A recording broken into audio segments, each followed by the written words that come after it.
तो आज का हमारा टॉपिक है एडमिशन एंड कन्फेशन। तो एडमिशन से रिलेटेड जो प्रोविजंस हैं वो सेक्शन 17 से लेकर के 32 इंडियन एविडेंस एक्ट के अंदर दिए हुए हैं। और सेक्शन 17 के अंदर एडमिशन डिफाइन किया हुआ है। तो सेक्शन 17 बोलता है an admission is a statement. ये बोलते हैं कि एडमिशन एक स्टेटमेंट है और स्टेटमेंट के अंदर ओरल, डॉक्यूमेंट्री और जो इलेक्ट्रॉनिक फॉर्म में है ये तीनों ही इंक्लूड होंगे। इलेक्ट्रॉनिक फॉर्म यहाँ पे आईटी 2000 एक्ट के अमेंडमेंट के थ्रू यहाँ पे ऐड किया गया है। ओरल एविडेंसेस भी, ओरल स्टेटमेंट भी हो सकते हैं जैसे वर्ड्स, जेस्चर्स, सिंबल्स, डॉक्यूमेंट की फॉर्म में भी हो सकते हैं और इलेक्ट्रॉनिक फॉर्म में भी हो सकते हैं। लेकिन सारे स्टेटमेंट्स एडमिशंस नहीं बनेंगे। इसकी आगे वाली लाइन बोलती है which suggest any inference as to any fact in issue और रेलिवेंट फैक्ट। सिर्फ वही स्टेटमेंट एडमिशंस बनेंगे जो कि एक इन्फ्रेंस सजेस्ट करते हैं फैक्ट इन इशू और रेलिवेंट के साथ। जो स्टेटमेंट फैक्ट इन इशू या फिर रेलिवेंट फैक्ट के साथ रिलेट कर जाएगा वही स्टेटमेंट एडमिशन बनेगा। फॉर एग्जाम्पल, ए ने एक स्टेटमेंट बोला बी से, अपने बी उसका फ्रेंड है, बोला कि I have a counterfeit coin.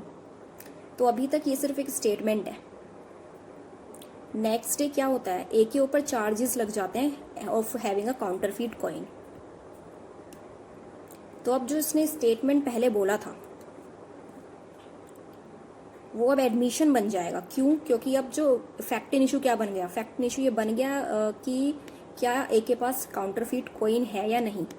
ये जैसे ही ये वाला ये जो इशू है ये इशू में आ गया तो जो इसका पहले वाला बोला था जो स्टेटमेंट, अब वो क्या हो गया, वो रिलेट कर गया फैक्ट इन इशू से। तो जो उसने बी से स्टेटमेंट बोला था कि I have a counterfeit coin, अब वो इसने क्या कर दिया, suggest any inference to fact in issue. जैसे ही ये हुआ तो वो जो बोला हुआ स्टेटमेंट था एक दिन पुराना वो अब एडमिशन बन गया।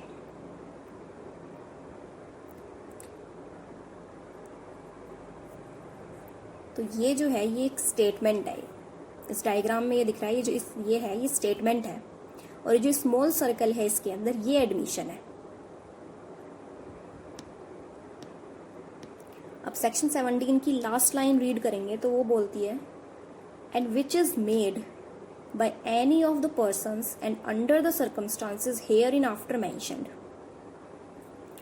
इसका मतलब है कि सिर्फ वही स्टेटमेंट जो उन पर्सन्स ने बोले हैं और उन सर्कमस्टांसेस के अंदर बोले गए हैं जो आगे आने वाले सेक्शंस में मेंशन्ड है। मतलब 18 से लेकर 20 तक एक लिस्ट प्रोवाइडेड है कुछ लोगों की और कुछ सर्कमस्टांसेस की। अगर वो जो स्टेटमेंट है जो एडमिशन बनने वाले हैं सिर्फ उन लोगों ने और उन सर्कमस्टांसेस के अंदर बोले होंगे जो कि मेंशन्ड है, वो तभी जाकर के एडमिशन बनेंगे, अदरवाइज नहीं बनेंगे।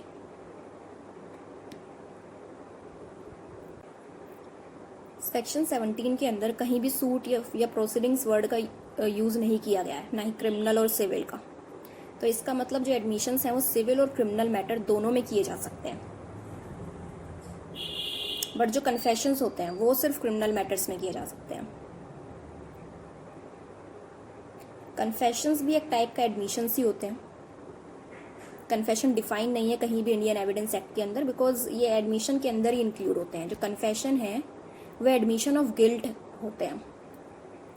तो ऐसे स्टेटमेंट्स जो इन्फ्रेंस ड्रॉ करेंगे टू द गिल्ट उनको हम कन्फेशंस बोल देंगे।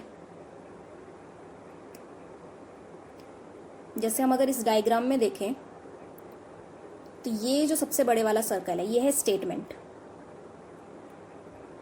फिर जो ऑरेंज वाला सर्कल है ये है एडमिशन और जो येलो वाला सर्कल है वो है कन्फेशन जो गिल्ट से रिलेटेड है। तो जितने भी कन्फेशंस हैं वो सारे के सारे एडमिशंस होंगे, जितने भी एडमिशंस हैं वो सारे के सारे स्टेटमेंट्स होंगे, लेकिन सारे स्टेटमेंट्स एडमिशन ही होंगे। तो एडमिशन और कन्फेशन का बेसिक मीनिंग समझ में आ गया होगा।